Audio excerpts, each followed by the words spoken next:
Welcome back to the next episode of What's Up, Prof. Hello again, Walter. Good day. We said we were going to talk about this issue, right? Yes, well, it's very relevant, very current, so we have to get into it. Let's open with a word of prayer. Our Heavenly Father, thank you so much for bringing us again together. We ask that you please bless the discussion, bless the viewers, and also help us to discern the things that is happening in the world. In Jesus' name, amen. Yes, we have a new encyclical out. And we mentioned it in the last episode. And I think we just have to briefly go through it and see what this is all about. Because deception is the name of the game, isn't it? Yes. In the world. And we're going to expose the master deceiver today. We are going to try. It's not an easy task because he's very good at what he does. Exactly. So this is Pope Francis's latest encyclical, and this comes from the Vatican webpage. Encyclical letter, Fratelli Tutti, of the Holy Father Francis on fraternity and social friendship. In actual fact, this is a document on Catholic social doctrine, but it's very well disguised. Very well disguised. So let us jump right into it. Here's an article in Crooks that just appeared, and it comes from October 6, 2020, where Bishop Michael Czerny gives his opinion on this encyclical. It's titled, Cardinal Says Pope's New Encyclical is a Warning. The World is on the Brink. So this is almost like climate change, you know. Yeah. Everything's on the brink. Everything has to change right now. There's a deadline. There's a deadline. One of Pope Francis's top advisors said that the pontiff sees the current world situation comparable to that of the Cuban Missile Crisis, World War II, or 9/11, and that to fully understand the papal encyclical released on Sunday, it's necessary to acknowledge we're on the brink. So this is a common trend in what we are doing today, what's happening in the world. Depending on your age, what was it like to hear Pius XII deliver his Christmas messages during World War II, said Cardinal Michael Czerny on Monday?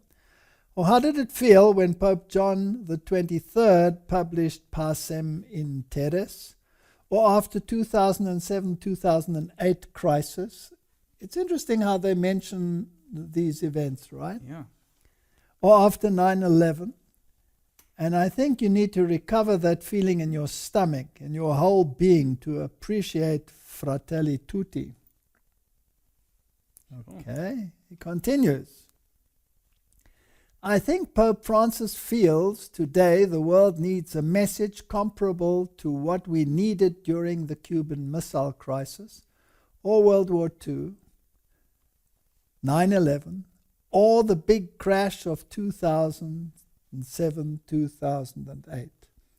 Now it's interesting that we said in the past that this crash was very important because it changed the world economy. Correct. It totally changed the world economy. And that's important because it actually brought the world economy closer to the papal system. Yes. It just needs tweaking now. He said we're on the brink. We need to pull back in a very human, worldwide and local way. And I think that's one way to get into Fratelli Tutti. This gives a very good background of the setting for this encyclical. According to the Cardinal, if Pope Francis's previous encyclical, Laudato Si, on the care of creation, taught us that everything is connected, Fratelli Tutti teaches us that everyone is connected. So we're moving from the environmental, global issues to the human issues. If we take responsibility for our common home and for our brothers and sisters, then I think that we do have a good chance, and my hope is rekindled and inspired to keep on going and do more, he said. We're on an express train. Yes. It's only argued that it's not the role of church leaders, not even the Pope, to tell us how to run our economy or our politics. However, that's the important word, right? Mm-hmm. The Pope can guide the world towards certain values, and this is what the Pope does in his latest encyclical, issuing a reminder that the economy cannot be in the driver's seat of politics. So he's going to give the moral directive as to where we are going with this thing. Now, I actually read the encyclical, and I think we should just read a few things. We're not going to go through the entire encyclical. It would take us a very long time. But just a few highlights. Before we continue with this encyclical, I have to say that it's written in a very flowery language. But hidden in that language, there are certain points which become very important for the world we are living in. Yeah.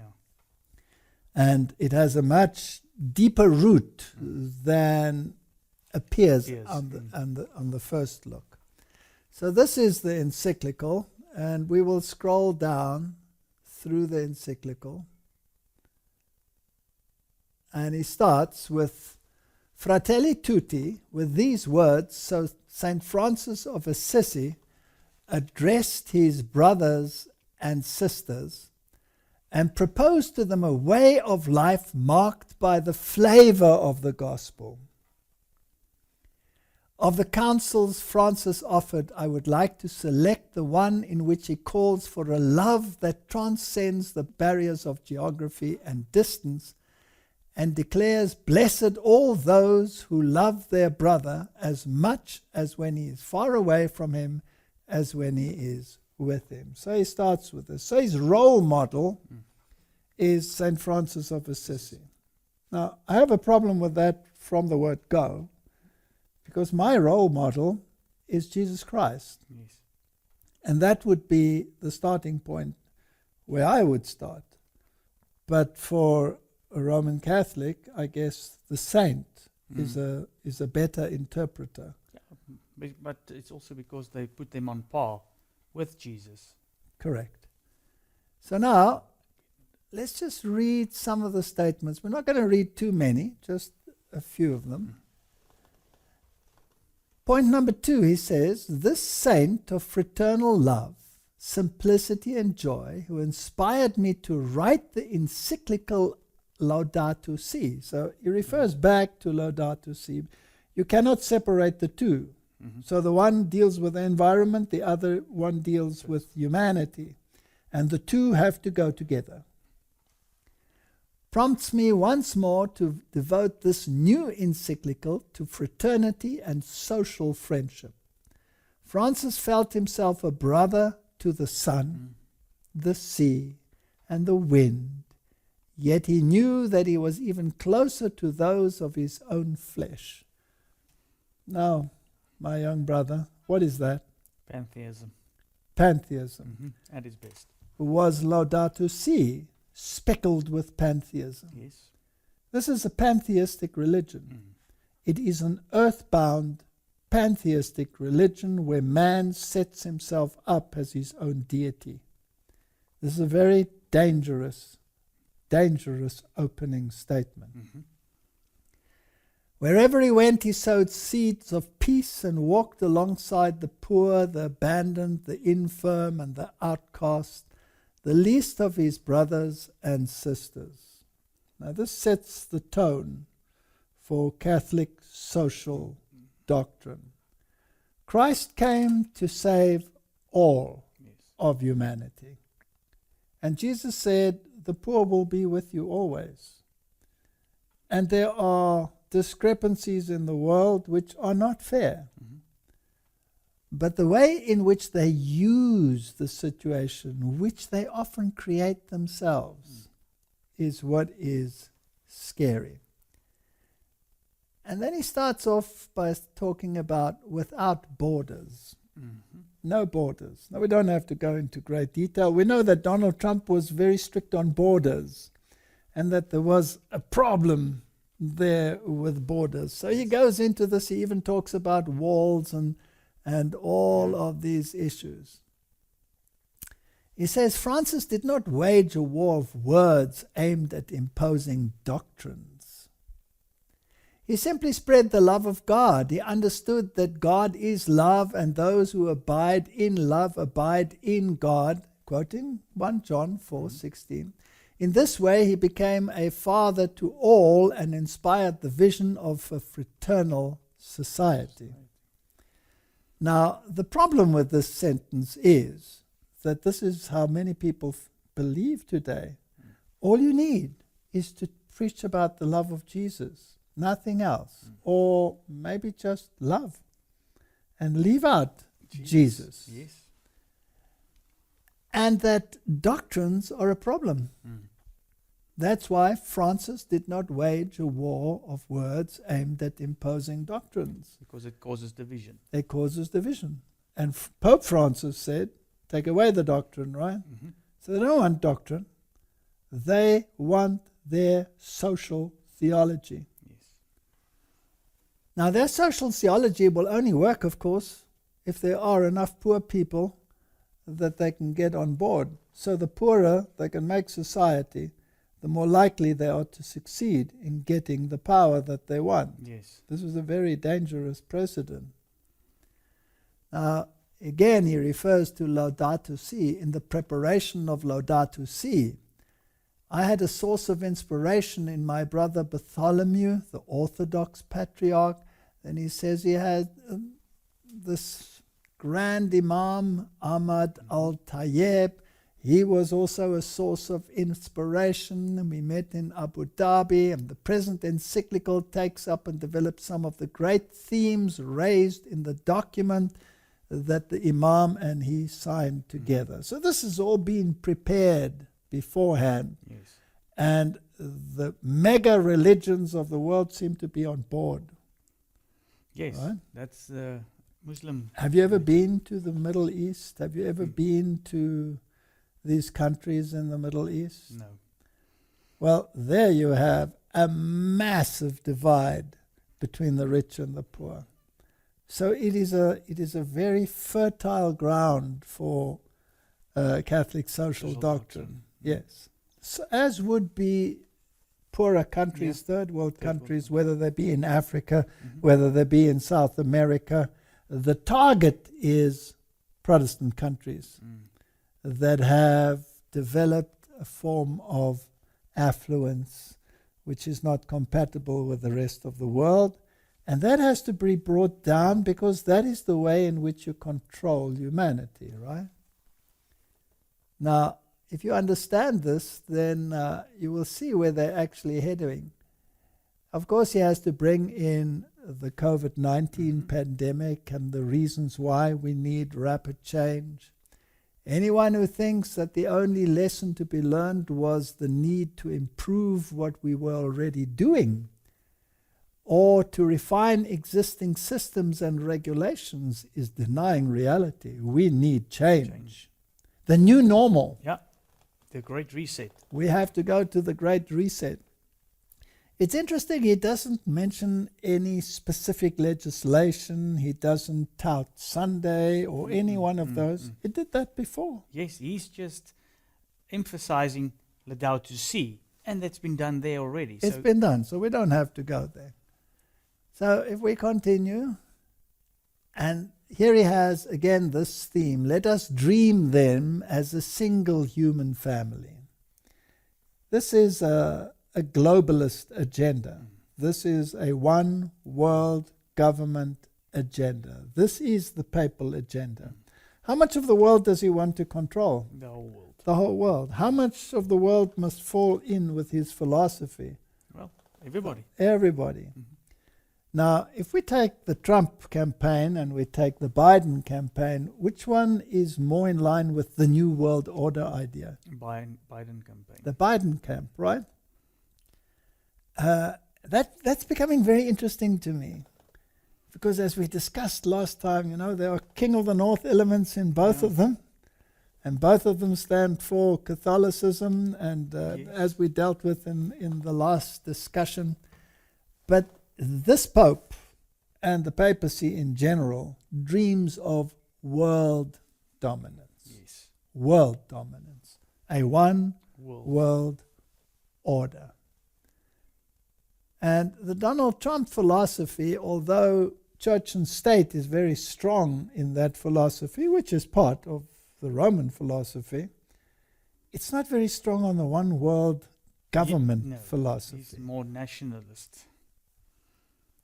So dark clouds over a closed world, shattered dreams, and he continues on that issue. And he says, ancient conflicts thought long buried are breaking out anew, while instances of myopic, extremist, resentful, and aggressive nationalism are on the rise. Who's he referring to? Trump. Trump. Mhm. In some countries, the concept of popular and national unity influenced by various ideologies is creating new forms of selfishness and a loss of social sense in the guise of defending national interests. So obviously we have this clash, right? Yeah. Thesis, antithesis, synthesis. What's interesting with this clash as well is a lot of people see Trump as the hero because he's going to get rid of this new world order. But here he is touting it. The Yes. Pope is touting it. If you take the QAnon story, there are so many that are pinning their hopes. Social media has banned all QAnon mentions No. lately. They also stated, of course, that the present Pope will be removed and that Ratzinger will again take over. But he's so old now. Yeah. I think this is all a pipe dream. There will be a synthesis somewhere along the Correct. line. So, yes, so they're working on this issue. Let's continue. He is very persistent that there seems to be a plan lacking for everyone. We need a global governance. And we don't have to go into the guys. He's talking about brotherly love and love for each other and love for our differences. Evangelism is totally out of the picture. We're all supposed to live side by side, happily acknowledging that the other one is just as much in the truth as we are. Yes. But the gospel is totally different. You The have gospel says, go and go make to disciples. every tongue and nation and everybody and make disciples. Make disciples. And this is totally out in this new world order. He talks about the throwaway world. We don't have to read all of this in such flowery language. He talks about insufficiency of universal human rights and the rights of women and all the things, slavery, all of these issues. He mentions them. And conflict and fear of humanity and temptation to build a culture of walls. Now, where does that come from? Yeah, from Trump. It's Trump. He talks about walls, to raise walls, walls in the heart, walls on the land, in order to prevent this encounter with other cultures, with other people. He wants to integrate humanity into one mixture. Yeah, no borders. Nothing. Now, who separated the cultures? God. Okay, did that mean that God wanted to isolate cultures? No. Obviously not, No. because you had to evangelize, Yes. you had to get to know people. But God acknowledged that there were differences, and these differences must all disappear. I'm not against immigration or migration, Yeah. if people have said. I'm just generally saying what the will of the papacy is. So globalization and progress without a shared roadmap won't work. You need a shared roadmap. But we have to get to the nitty-gritty of this document. He says here, in today's world, the sense of belonging to a single human family is fading, and the dream of working together for justice and peace seems an outdated utopia. What reigns instead is a cool, comfortable, and globalized indifference born of deep disillusionment, concealed behind a deceptive illusion, thinking that we are all powerful while failing to realize that we are all in the same boat. It sounds very good, right? Mm-hmm. Very good. Well, where's it going to lead? And he talks about pandemics and other calamities in history. True, a worldwide tragedy like the COVID-19 pandemic momentarily revived the sense that we are a real global community, all in the same boat, where one person's problems are the problems of all. Once more we realize that no one is saved alone, we can only be saved together. Sure. That's interesting. Collective salvation. Is there such a thing in the Bible? No. No. You can only work out your own salvation. Work out your own salvation with fear and trembling. So what they're really talking about is getting rid of your individuality for the sake of the common good. Yeah. As I said in those days, the storm has exposed our vulnerability and uncovered those false and superfluous certainties around which we constructed our daily schedules, our projects, our habits, and our priorities. Amid this storm, the facade of those stereotypes with which we camouflaged our egos, always worrying about appearances, has fallen away, revealing once more the ineludible and blessed awareness that we are part of one another, that we are brothers and sisters of one another. We're all one. Communism has everybody even wearing the same clothes. Driving the same car. Driving the same car, everything is the same. Individuality is something that must be faded out. If you look at human appearances, are there two people that are alike, even twins? Are they absolutely the same? No. So is God a God of variety, or is God a God of singularity? Variety. Okay. See, they mix up the biblical oneness that Jesus talks about with their human. That's a very good point. Yes, that oneness is one in purpose, in terms of faith, of where we come from, who saves us, and where we are going. Now, we don't have to read all he has to say about all of these things. His point here, point 35, all too quickly, however, we forget the lessons of history. The teacher of life, once this health crisis passes, our worst response would be to plunge even more deeply into feverish consumerism and new forms of egotistic self-preservation. God willing, after all this, we will think no longer in terms of them and those, but only us. If only this may prove not to be just another tragedy of history from which we have learnt nothing. This COVID is going to be used to the uttermost to achieve an objective. This new normal. The new normal. An absence of human dignity on the borders. Certain populist political regimes, as well as certain liberal economic approaches, maintain that an influx of migrants is to be prevented at all costs. Who is he talking about again? Well, the United States. The United States. And any other country that refuses to take migrants. Yes.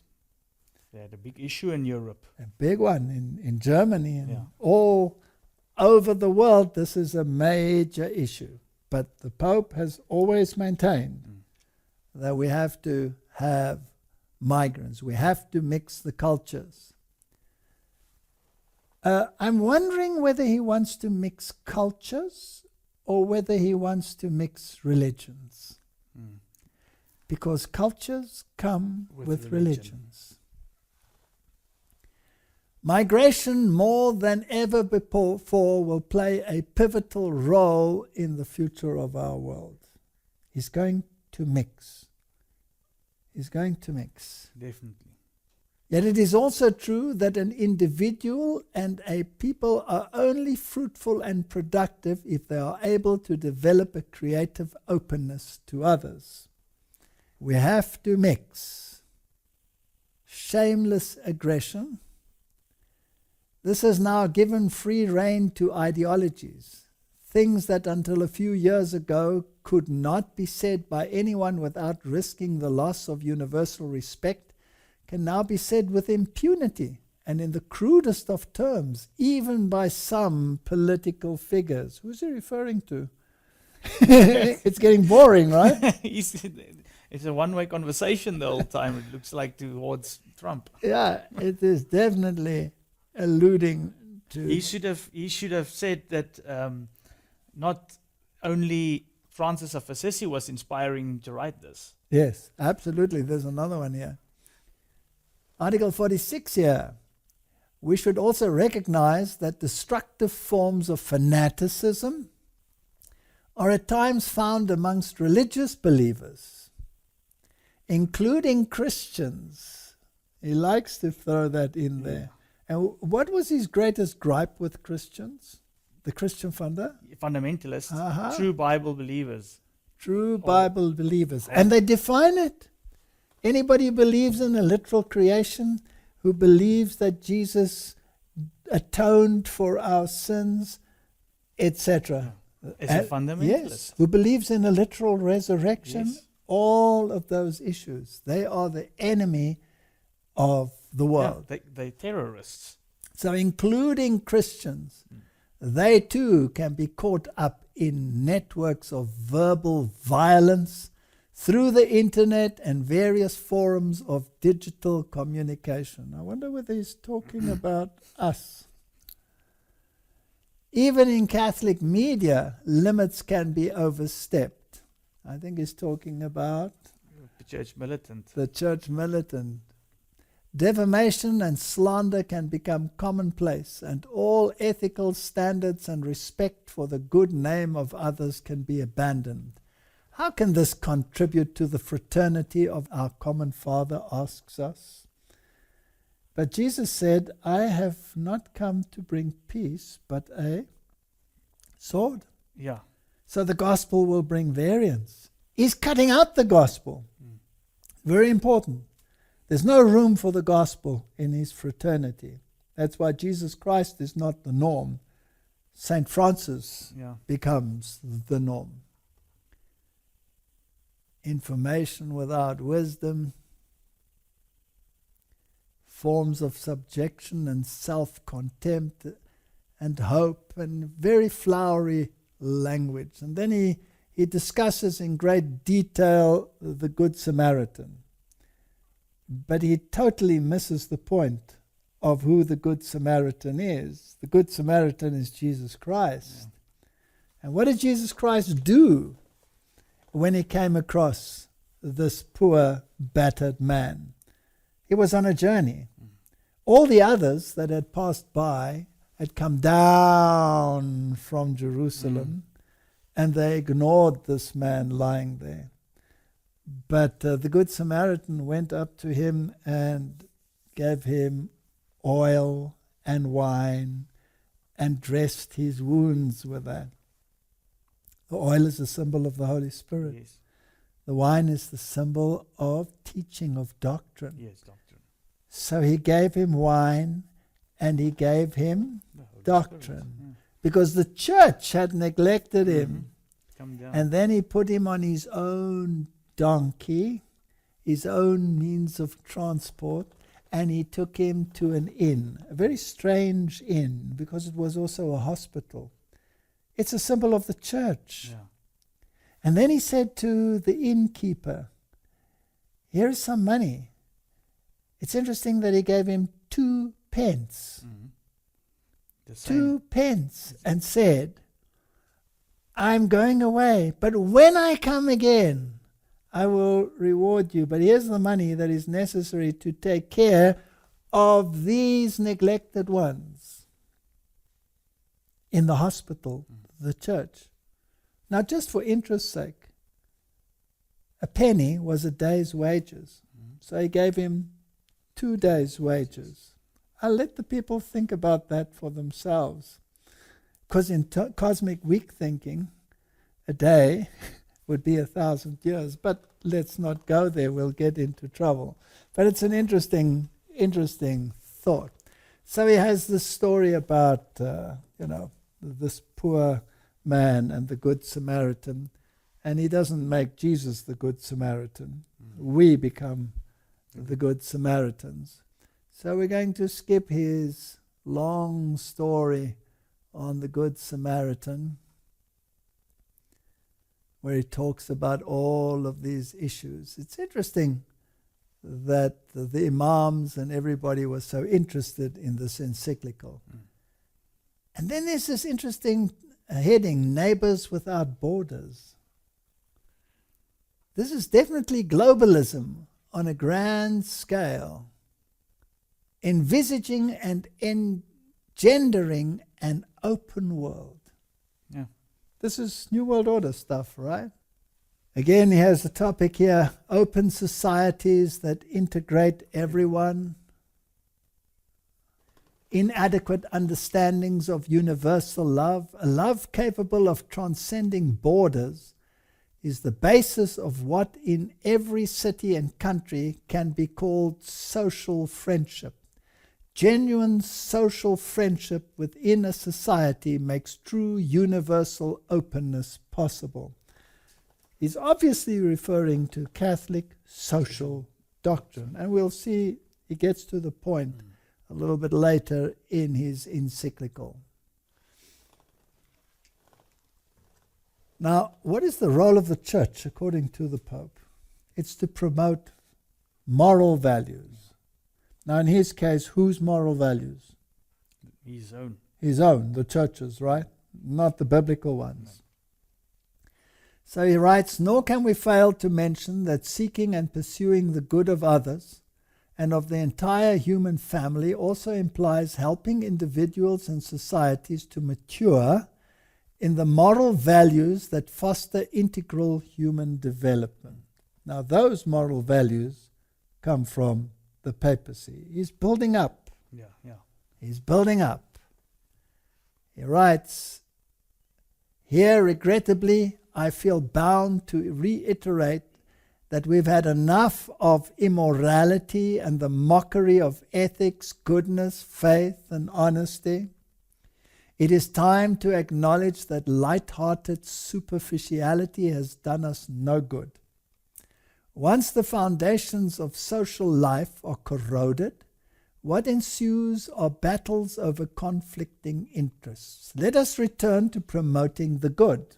What good? Common good. Common good. For ourselves and for the whole human family, and thus advance together towards an authentic and integral growth. Every society needs to ensure that values are passed on. Otherwise, what is handed down are selfishness, violence, corruption in its various forms, indifferent, and ultimately a life closed to transcendence and entrenched in individual interests. Individuality must go. We need common values, common good. It's like you said in the previous episode, the freedom of religion is just as long as it coincides with The common good. Absolutely. And if we do not understand this buttery language in which it is written will confuse people. If you don't understand the agenda behind papal thinking, you will miss the point of what he is writing. When we speak of the need to care for our common home, our planet, we appeal to that spark of universal consciousness and mutual concern that may still be present in people's hearts. That's common good. Yeah. And universal consciousness sounds almost a little bit New Age. It's very New Age. It's very New Age The indeed. spark of universal consciousness. Those who enjoy a surplus of water yet choose to conserve it for the sake of the greater human family have attained a moral stature that allows them to look beyond themselves and the group to which they belong. How marvelously human! The same attitude is demanded if we are to recognize the rights of all people, even those born beyond our borders. Again, this is humanism. God is left out of the picture. Yeah. And the morality that leads you to do something good comes from within humanity, which is New Age thinking, Exactly. and not This is very uh, New Age. Yeah. very New Age indeed, not biblical at all. The common destination of created goods. Now it gets interesting. This led them to realize that if one person lacks what is necessary to live with dignity, it's because another person is detaining it. This is a very interesting way of thinking. So if you have something and another person doesn't have, you are at fault because you have. Not the other person because he doesn't bother to attain it. Well, there are some that can't attain it, and they have to be taken care of, true. But this is typical social doctrine of the Roman Catholic Church. St. John Chrysostom summarizes it in this way: not to share our wealth with the poor is to rob them and take away their livelihood. In other words, if you own something, you are a thief. Mm-hmm. The riches we possess are not our own, but theirs as well. In the words of St. Gregory the Great, when we provide the needy with their basic needs, we are giving them what belongs to them, not to us. No. This is not biblical thinking. No. If you provide the needy with the means to be able to take care of themselves, if you educate people, if you give them incentives to work and to attain, then they don't have to find the riches in someone else's house. This is a reflection of rerum novarum. We will talk about that in a moment. This is Catholic social thinking at its best, or in my opinion, at its worst.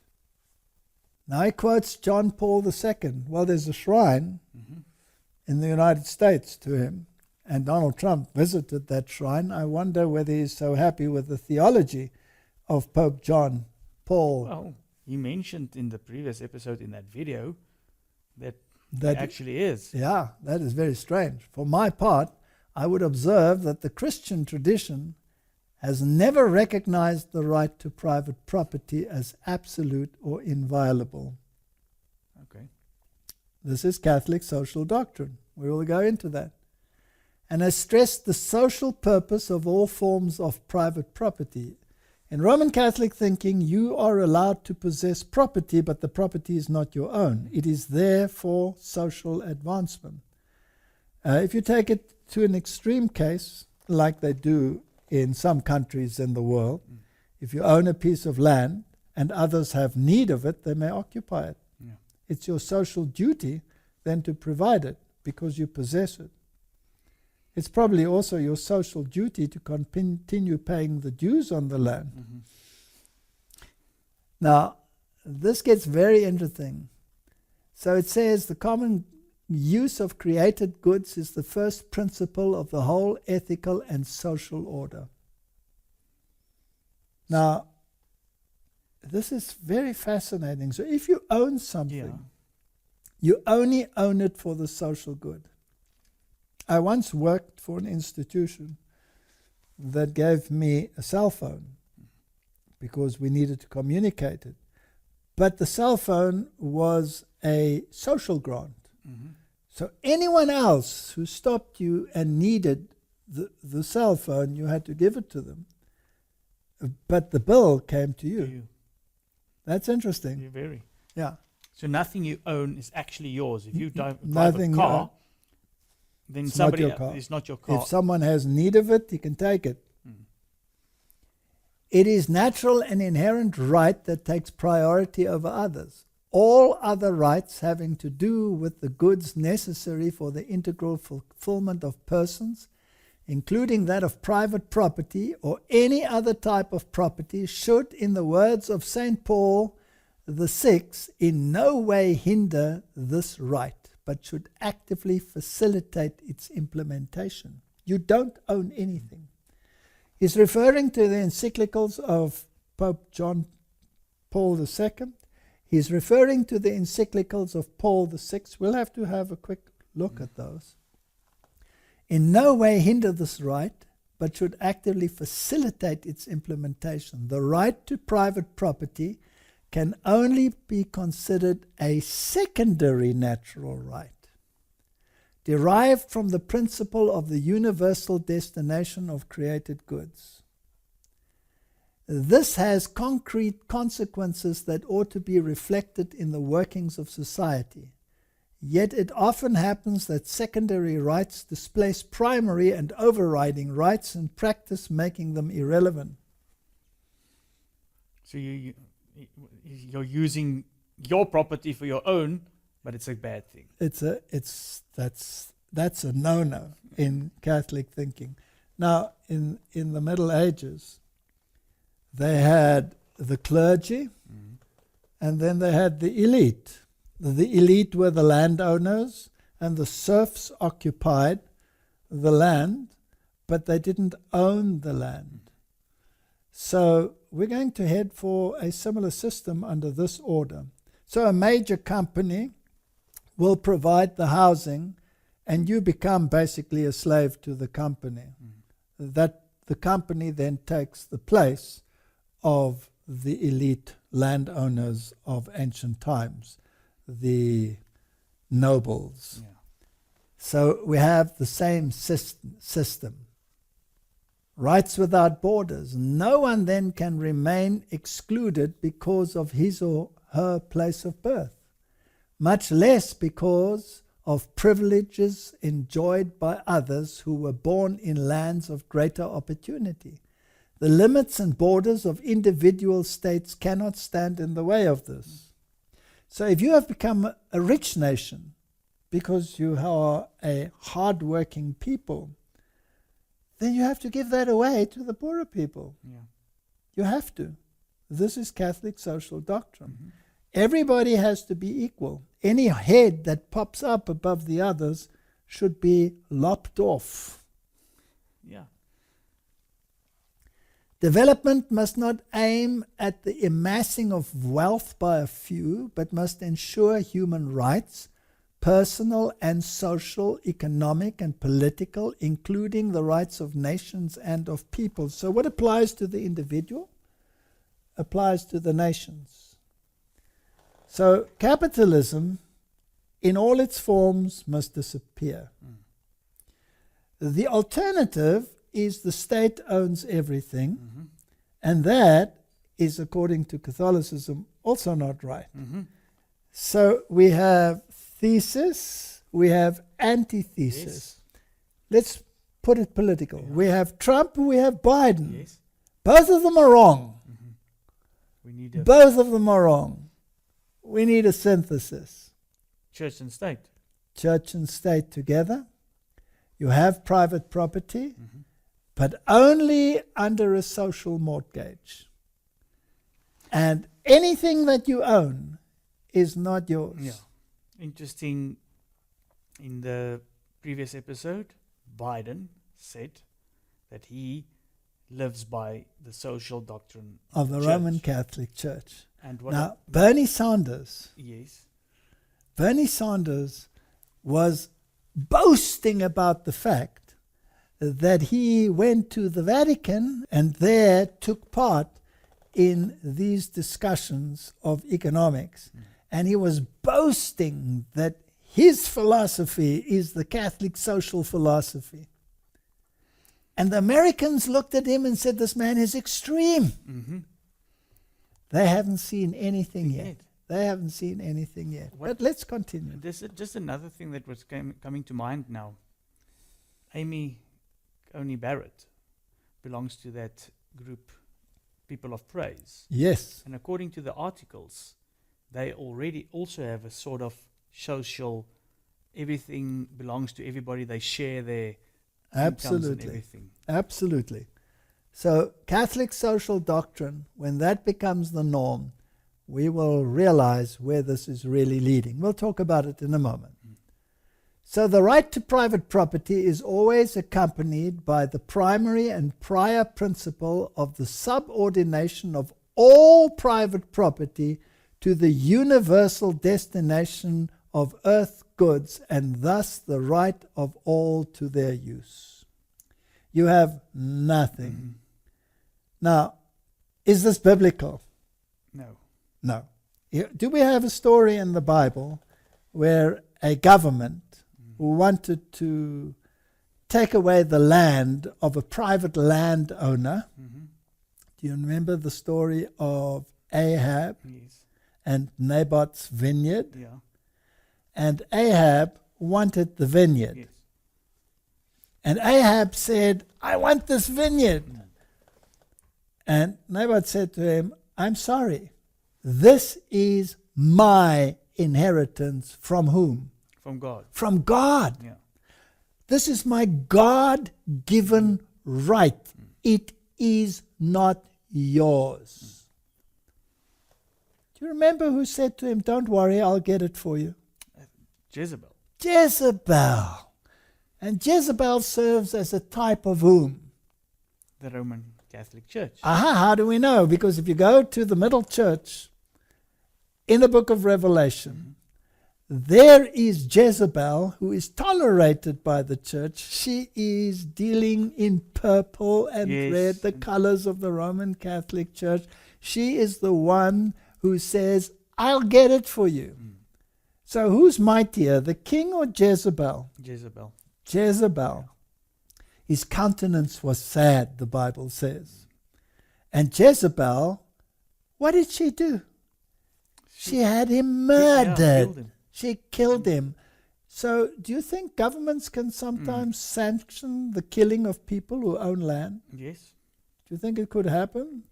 By whose instigation? The church. By Jezebel. Yeah. Roman So this is what we're seeing here. And it states here quite clearly that the bishops of the United States have been teaching this. As the bishops of the United States have taught, there are fundamental rights that precede any society because they flow from the dignity granted to each person as created by God. This is the common good, and this is natural law. Natural law. He writes, what applies to nations is true also for different regions within a country, since there too are great inequalities that often exist. So this is a universal rule, a universal law. Then he talks about debt. In many instances, debt repayments not only fails to promote development, but gravely limits and conditions it. While respecting the principles that all legitimately required debt must be repaid, the way in which many poor countries fulfill this obligation should not end up compromising their very existence and growth. In actual fact, he is pleading for the total abolishment of all debt. The United Nations, his speech he addressed, he said, please, Get rid of it all. Get rid of all debt, especially Get rid of because all of debt. the COVID-19 situation. Now, where did much of that relief money that went to the poor nations go to? Where did it go to? Did it go to the people, or did it go to the pockets of the leaders? Pockets. Borders and their limits, a response to the arrival of migrating persons, can be summarized by 4 words: welcome, protect, promote, integrate. Same story. I'm not against migration, but if it is a migration in order to rob those who have and appropriate it for yourself as a right, then that is called in the Bible stealing. Yes, theft. It's against the commandments of God. This whole encyclical is against the commandments of God. But it's being praised. because it's got such buttery language of love and kindness. And it's under the garb of love your neighbor. Absolutely. But it's a distortion of love your neighbor. The arrival of those who are different, coming from other ways of life and culture, can be a gift. For the stories of migrants are always stories of an encounter between individuals and between cultures. There's nothing wrong with migration. Nothing wrong with it at all. But when you migrate in order to take, then you have a problem. Here he speaks about Latino culture that can ferment the values and possibilities that can enrich the United States. That's all fair enough. But the agenda behind the agenda is to mix the religions. Yes. To bring in more Catholics so that the Catholic vote will swing the thinking. He said it should be kept in mind that an innate tension exists between globalization and localization. We need to pay attention to the global so as to avoid the narrowness and banality. He's pushing for the global agenda. This is the papal agenda. A universal horizon. There's a kind of local narcissism, unrelated to a healthy love of one's own people and culture. It is born of a certain insecurity and fear of the others that leads to rejection and the desire to erect walls for self-offense. So it is becoming a criminal offense to have a particular culture. So if you are a German and you have a German culture, that has to disappear. If it's not for the common good, it has to go. Yeah. It has to go. So very interesting encyclical. In fact, a healthy openness never threatens one's own identity. But what if the people threaten those that are living in the country? And then he asks in chapter 5 for a better kind of politics. The development of a global community of fraternity based on the practice of social friendship on the part of peoples and nations calls for a better kind of politics, one truly of the service of the common good. Sadly, politics today often takes the forms that hinder progress towards a different world. We are heading for a new world order. And when the kings of the world give their power unto this beast, they will find out what the purposes of Rome really were. And it will be too late. Yes. I find it interesting that he refers to the crisis 2007-2008, provided an opportunity to develop a new economy. Let's just think about that new economy. What was this new economy? What happened there? Well, the whole world was in debt and felt, and they had to bail everybody out. So who bailed out who? The governments bailed out industry. With billions of dollars, right? Okay. Did the government have the money? No. So how do you bail out someone if you don't have the money to bail them out with? So they created the money, right? Yes, and they bailed them out. They printed money. Okay, now let's just think about this and let the listeners contemplate this issue. It's a very interesting issue. Prior to the 2007-2008 crisis, there was private property and there was the government. Private industry and the government. This was the first move to get rid of this individuality.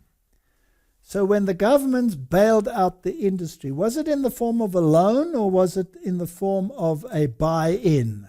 A buy-in. Aha. Yes. So the loans didn't have to be repaid. Yes.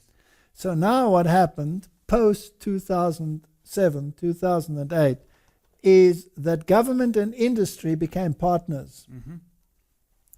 Why was it necessary that they become partners? So that the community would not suffer, right? Otherwise, everything would have collapsed, the community would have suffered. So government and industry in partnership with each other for the sake of community. Yeah. That's the definition of fascism. Yeah. That's the fascist system of government. And that is the government system that Rome wants. So the first step to achieving this world global economic order was the 2007-2008 economic crash, because it brought in a form of universal fascism, economically speaking. We're not talking about the trimmings of fascism. That's something else. Very fascinating. So it was to develop a new economy. Now we'll deal with that in a moment. I would also insist that to give to each his own, to cite the classic definition of justice, means that no human individual or group can consider itself absolute.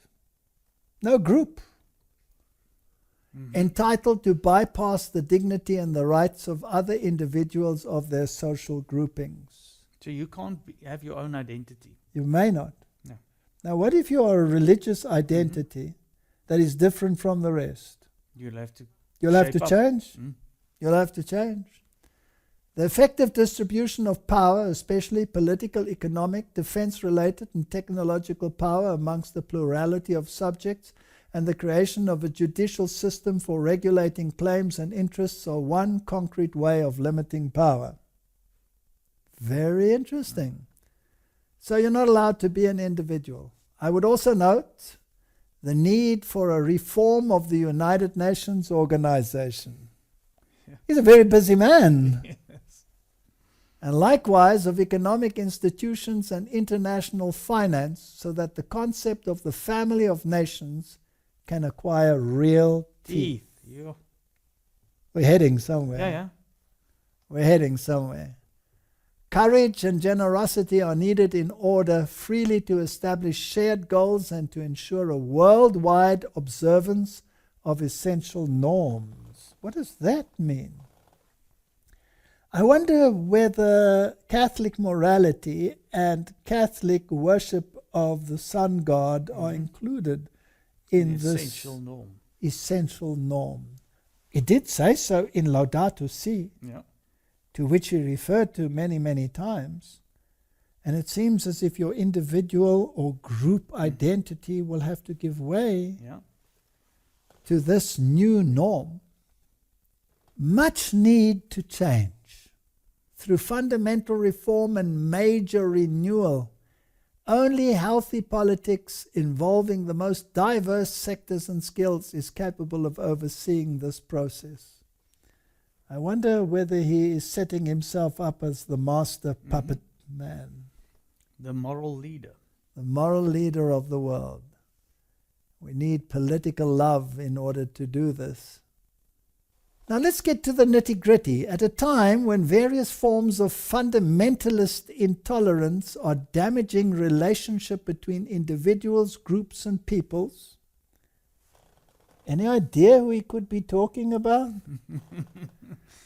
Let us be committed to living and teaching the values of respect for each other, a love capable of welcoming differences, and the priority of the dignity of every human being over his and hers ideas, opinions, practices, and even sins. Even as forms of fanaticism, close-mindedness, social and cultural fragmentation proliferate in present-day society, a good politician will take the first step and insist that different voices be heard. Disagreements may well give rise to conflicts, but uniformity proves stifling and leads to cultural decay. May we not be content with being enclosed in one fragment of reality. So if you have a particular religious norm, you better shape up or ship out. Yes. In this regard, the Grand Imam and I have called upon the architects of the international policy and the world economy to work strenuously to spread the culture of tolerance and living together in peace. It sounds very good. Yeah, the two major religions he's talking about. He's talking about the two major religions. When one part of society exploits all that the world has to offer, acting as if the poor did not exist, there will eventually be consequences. Sooner or later, ignoring the existence and rights of others will erupt in some forms of violence, often when least expected. Now, my brother, did you create the poverty in this world? No. Did you come to this world very rich, or did you come to this world like everyone else? Everyone else.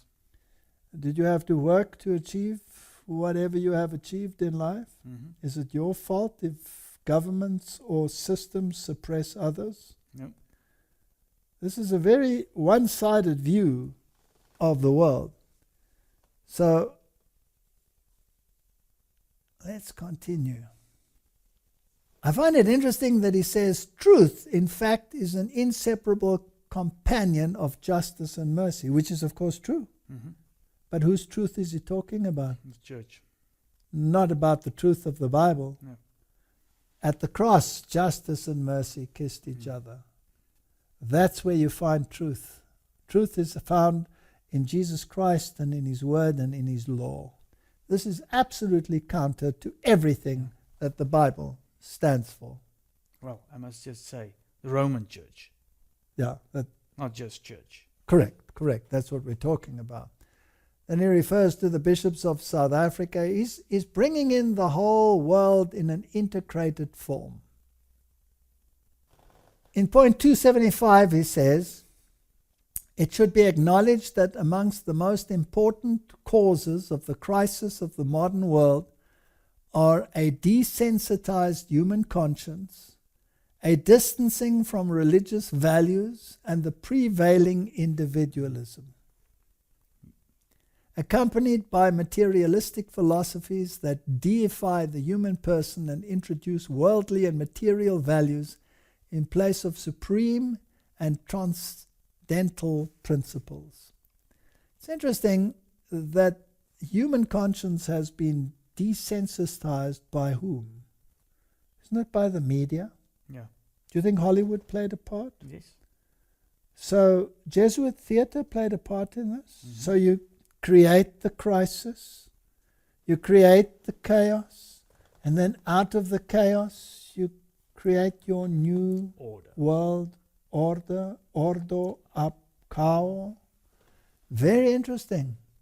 Individualism has to go. And it's linked to religious values. Whose religious values? The Roman Church. The Roman Church. But if I'm also reading this right, it says you're prevailing individualism. Yes. So you're not allowed to have your individual religion. No. If it's No. not- You have to serve the common good. Freedom of religion is only valid as long as it serves the common good. And who determines the common good? The Roman Catholic Church. That's why it says here, room needs to be made for reflection born of religious traditions. In vain you worship me, teaching The doctrines for of men. doctrine the commandments of men. Yes. You have made void the law by your traditions. They are the repository of centuries of experience and wisdom. Here again he places tradition above the Word of God. This is a very dangerous encyclical. For these reasons, the Church, while respecting the autonomy of political life, does not restrict her mission to the private sphere. Church and state. Church and state together. On the contrary, she cannot and must not remain on the sidelines in the building of a better world, or fail to reawaken the spiritual energy that contribute to the betterment of society. It is true that religious ministers must not engage in the party politics that are the proper domain of the laity, but neither can they renounce the political dimension of life itself. The Church will dictate. And they make the distinction between laity and hierarchy. Yeah. Again, that's unbiblical too. And William Barr said the same. Exactly. And he constantly says it involves constant attention to the common good and a concern for integral human development. This encyclical sets the stage for what is coming upon the world. We don't have to read it all, but it's interesting. The church has a public role over and above her charitable and educational activities. She works for the advancement of humanity and of universal fraternity. This is the issue. She does not claim to compete with earthly powers, but to offer herself as a family amongst families. This is the church, open to bearing witness in today's world, open to faith and hope and love for the Lord and for those whom He loves with a preferential love. A home with open doors. The church is a home with open doors because she is a mother. She's the mother of all the churches. She is the great whore of Babylon. Upon her forehead is written mystery. Babylon the Great. And then he introduces paganism by saying, for many Christians, this journey of fraternity also has a mother whose name is Mary. Having received this universal motherhood at the foot of the cross, she cares not only for Jesus, but also for the rest of her children. Now, Fatima promised that the whole world would be at the feet of the Roman Catholic Church. Well, let's say Mary at Fatima.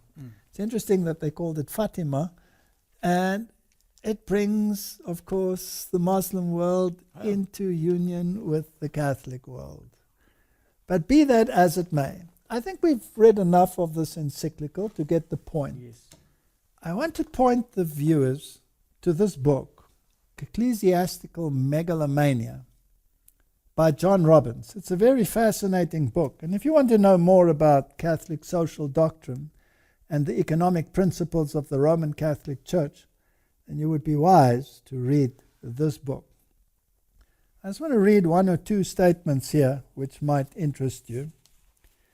He quotes here Monsieur John Ryan, the Roman Catholic architect of the New Deal, and of course that was a Jesuit, and it says, but constitutions can be changed, and non-Catholic sects may decline to such a point that the political proscription of them may become feasible and expedient. What protection would they have then against the Catholic state? That's interesting.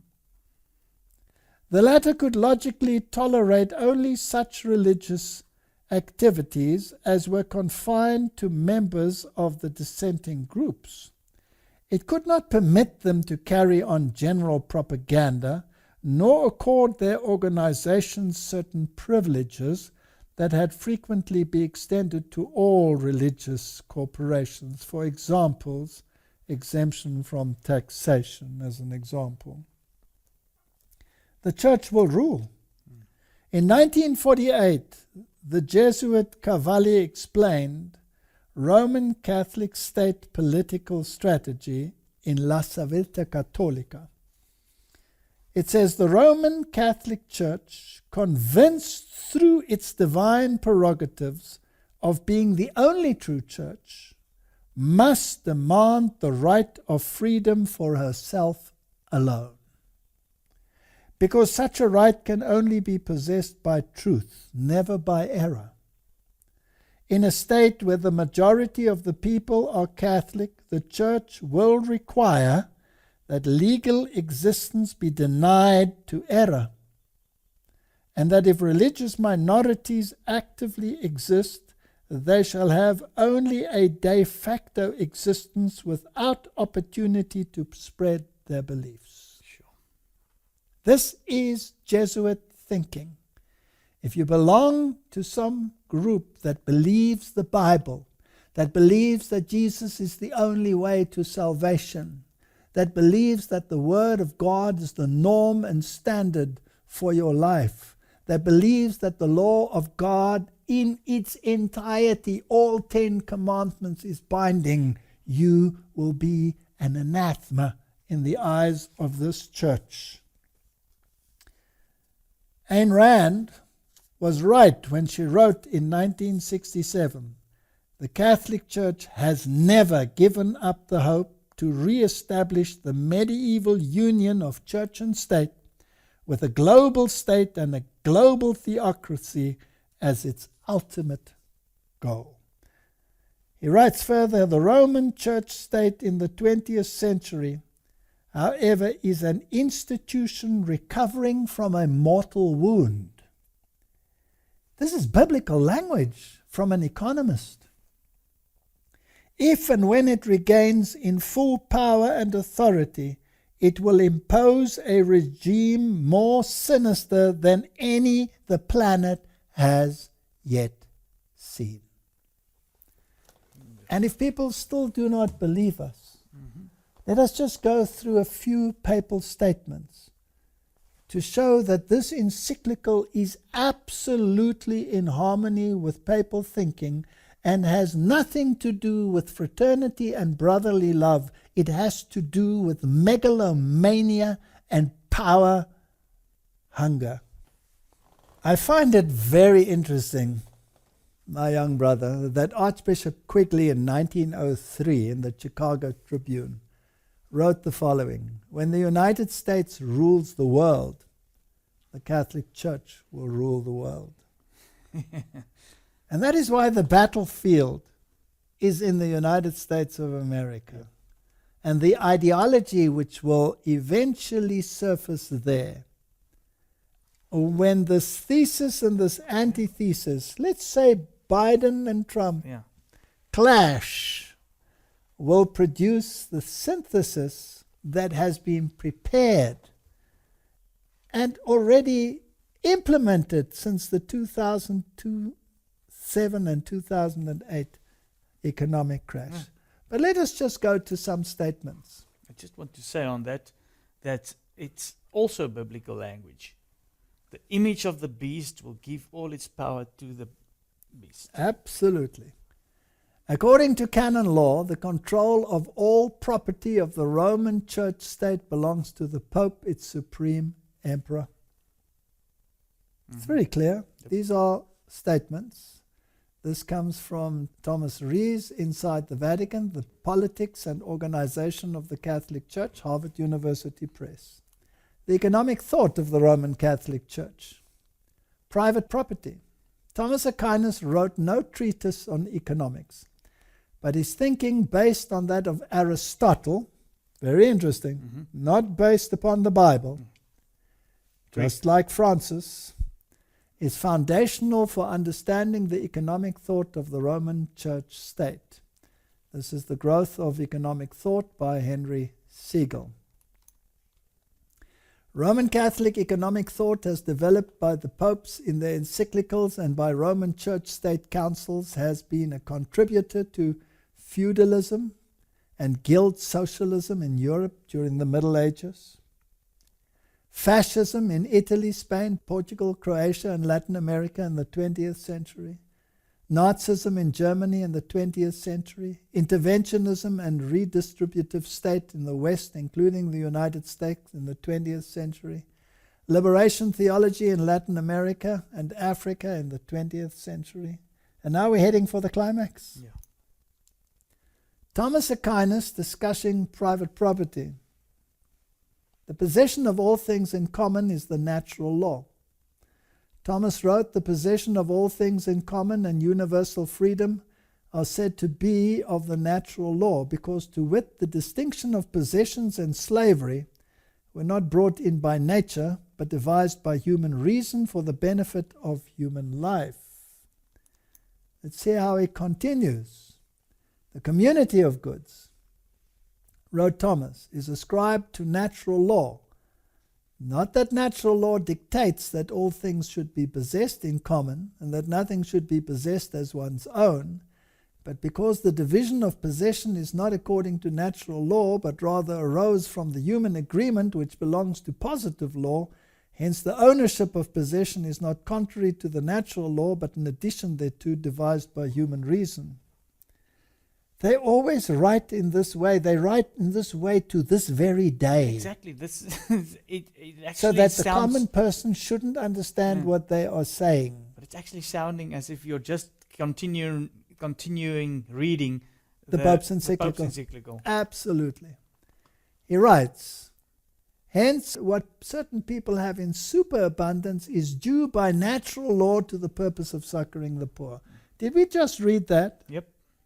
We just read that in the encyclical. Okay. He writes further, because the goods of some are due to others by natural law.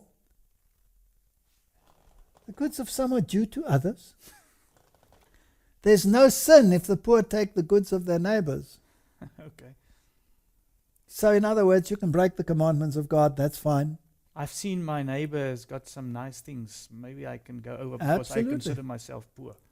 In cases of need, all things are common property, so that there would seem to be no sin in taking another's property, for need has made it common. So who determines the need, my young brother? Well, according to this, you yourself. You determine it. And the church will help you to determine it, right? Yeah. Not only is such taking of another's property not a sin, it is not even a crime, according to Thomas. It is lawful for a man to succor his own need by means of another's property, by taking it either openly or secretly. Nor is this, properly speaking, theft and robbery. It is not theft, properly speaking, to take secretly and use another's property in a case of extreme need, because that which he takes for the support of his life becomes his own property by reason of this need. And a case of like need, a man may also take secretly another's property in order to succor his neighbor in need. Now in the United States and in many countries around the world, we've had riots and looting. And 99% of the time, the looters get away scot-free, and the owners are sitting crying because their goods have been redistributed without consequence.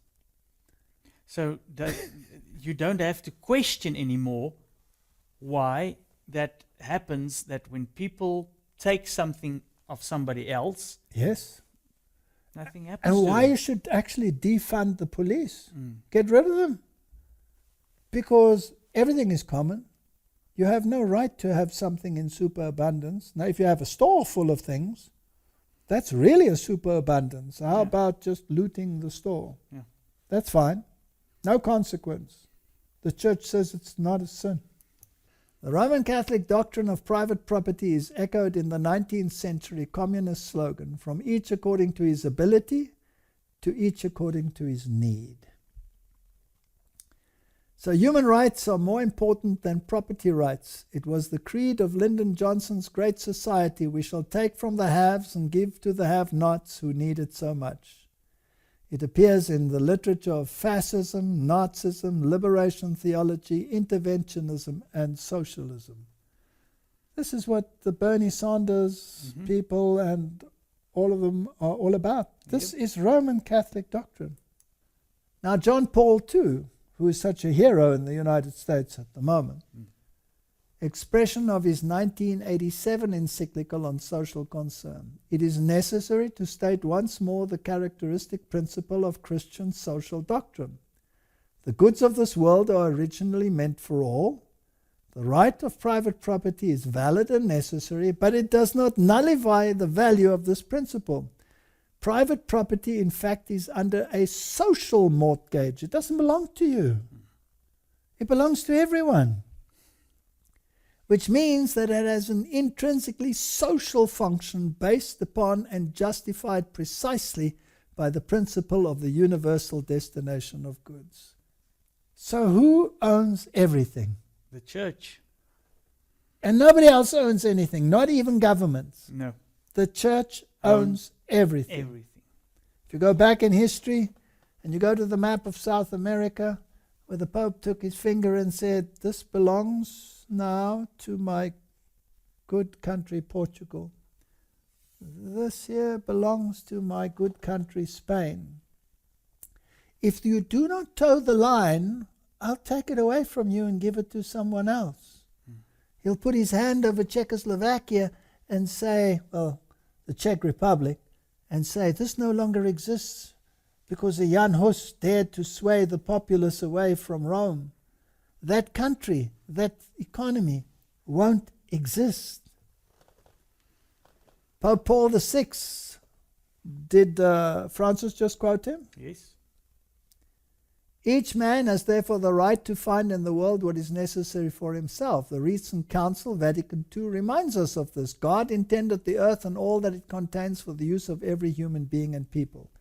Thus, as all men follow justice and unite in charity, created goods should abound for them on a reasonable basis. All other rights whatsoever, including those of property and of free commerce, are to be subordinate to this principle. You don't own anything. Yeah. And just on the previous one with John Paul II, it looks like maybe Trump is now against all this, the property and everything belonging to everybody. But like you said, he endorses John Paul II. Absolutely. Absolutely. And here he quotes, if one is in extreme necessity, he has the right to procure for himself what he needs out of the riches of others. That's exactly what Thomas Aquinas said. These people are not saints. They're criminals in the eyes of God. And we label them, or the church labels them, saint. Therefore, because private property is immoral, all men, individual and governments have the moral obligation to redistribute goods held unjustly by property owners. Sure. Interesting, right? John Paul II says all goods includes not just goods found in nature, but manufactured goods as well. So you don't have a right to your TV if someone else has need of it. Or your motor vehicle. Nothing. Hijacking. Everything is permissible. No wonder society is in the state that it is in. They have made void God's law. This system is called by God lawlessness. The man of sin, the man of lawlessness. This is what he is. He makes void the law of God and sets himself up as the moral value system of the world in the name of the very one who he is usurping of his power. Yeah, Jesus. Absolutely. And I get very passionate about this. And I would just also again like to reiterate. Don't think, but this is the Pope and this is the Roman Catholic Church. It's just nothing. You just heard in the previous episode, Biden and Trump uplift this institution. Yes, and not only that, the groundwork for the implementation of these things has already been done. Yeah. So this is not a philosophy somewhere on the horizon. This is at the door. And this encyclical that you've just been going through acknowledges also that Rome has not changed. Rome has not changed one iota. And this encyclical by Pope Pius, Rerum Novarum, on the condition of the working classes, one of the Roman Church's most influential statements on the economic matters is the 1891 encyclical Rerum Novarum on the condition of the working classes. Nothing has changed. This encyclical comes from 1891. And every pope has quoted it. In this encyclical, the Roman Church state allies itself with the proletariat, which in Marxism is the great and final enemy of the capitalist order. Pius, writing in 1931, declared that the Rerum Novarum stood out in this, that it laid down for all mankind unerring rules for the right solutions of the difficult problems of human solidarity, called the social question. This is Pius writing in Quadragesimo Anno. John the 23rd wrote, and he quoted the Rerum Novarum. And this is the Pope that started Vatican II, remember. By far the most notable evidence of this social teaching and action which the Church has set forth through the century undoubtedly is the very distinguished encyclical letter Rerum Novarum. I want to say to you today that the encyclical which Pope Francis has just released couched in this buttery, flowery language, is nothing other than a rehash of Rerum Novarum. Issued 70 years ago, the norms and recommendations contained therein were so momentous that their memory will never fall into oblivion. And Pope Francis has just made pretty sure of that. He told us that the encyclical Rerum Novarum was instrumental in ending laissez-faire capitalism in the 20th century by ushering in the era of effective interference by government. You have no privacy. And haven't they taken that to a new level, that they've taken away your privacy? No. Yes.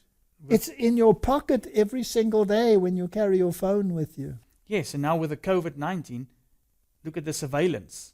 Absolutely. There's no privacy. No privacy. This is from the book Ecclesiastical Megalomania that I'm quoting now. He says, Rerum Novarum was the voice of moral authority needed to ensure the development of effective interference by all governments in the 20th century. Pius XI wrote, "It is not surprising, therefore, that under the teachings and guidings of the Church, many learned priests and laymen earnestly devoted themselves to the problem of elaborating social and economic science in accordance with the conditions of our age." So who fomented the violence in the world? The Church. Yeah. And now they use the violence to implement their system. Under the guidance and in the light of Leo's encyclical Rerum Novarum, that's almost 130 years ago, Yeah. was thus evolved a truly Christian social science which continues to be fostered and enriched daily by the tireless labors of those picked men whom we have named the auxiliaries of the Church. I wonder who these picked men were. Is it the men running the politics of the world? Yep. For 130 years already. And who constantly is standing by their side? Their Jesuit guides and prelates. Yep. Nor were these the only blessings which followed from the encyclical. The doctrine of Rerum Novarum began little by little to penetrate amongst those who, being outside Catholic unity, do not recognize the authority of the Church. The kings of the world will give their power unto the Church, unto the Roman Catholic system, and it's going to happen. And these Catholic principles of sociology gradually became part of the intellectual heritage of the whole human race. Thus, too, we rejoice that the Catholic truths proclaimed so vigorously by our illustrious predecessor, Leo XIII, are advanced and advocated not merely in non-Catholic books and journals, but frequently also in legislative assemblies and in the courts of justice. The Bidens of this world, the Bernie Sanderses of this world, they are speaking this language. Those picked men, fascinating language, yes. Secret societies, conspiracy theories. Our friends will have a field day about conspiracy theories. So John Robbins sums it up, and he asks the question, who are those picked men? He says, those picked men we have named the auxiliaries of the Church, quoting what the Pope had said, who have been so instrumental in ending the free enterprise system of the 19th century and substituting a system of effective interference in government in the 20th century. Who those picked men are, I do not know. Well, I think we are watching those picked men speaking on our television screens every day. Yes. Pius wrote in his encyclical, under fascism, property owners may keep their property, titles and deed, but the use of their property, as Leo XIII wrote, is common. This is exactly what Pope Francis said. Fascism is a form of socialism that retains the forms and trappings of capitalism, but not its substance. Under fascism, property titles and deeds are intact, but the institution of private property has disappeared. You appear to own the land. You appear to be on your own vineyard. But Ahab says, I want it. Mm-hmm. And Jezebel says, I'll get it. I'll give it to you. And if he doesn't want to move, I'll kill him. Mm. That's a very interesting scenario. Government regulations and mandates have replaced it. For this distinction between legal ownership and actual use, the fascists owe a debt to the Roman Church state. That's out of the mouth of the Roman Catholic system.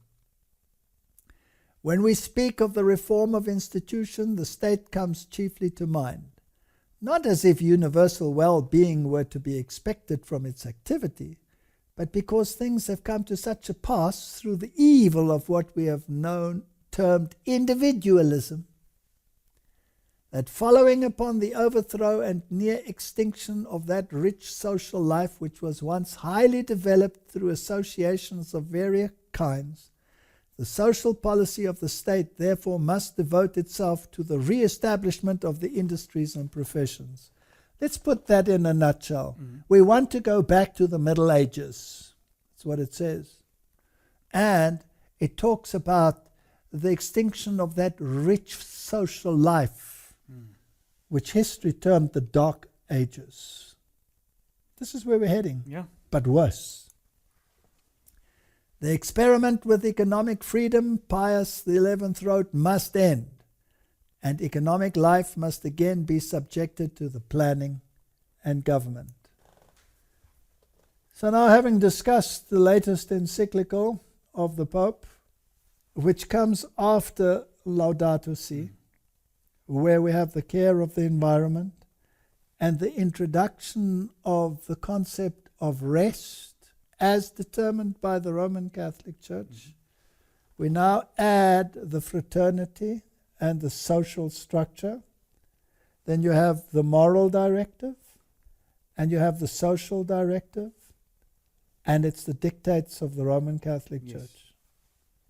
May God give us wisdom as we come to this system, which, and I want to end with repeating the statement that we read in John Robbins, where the author states what we've read already.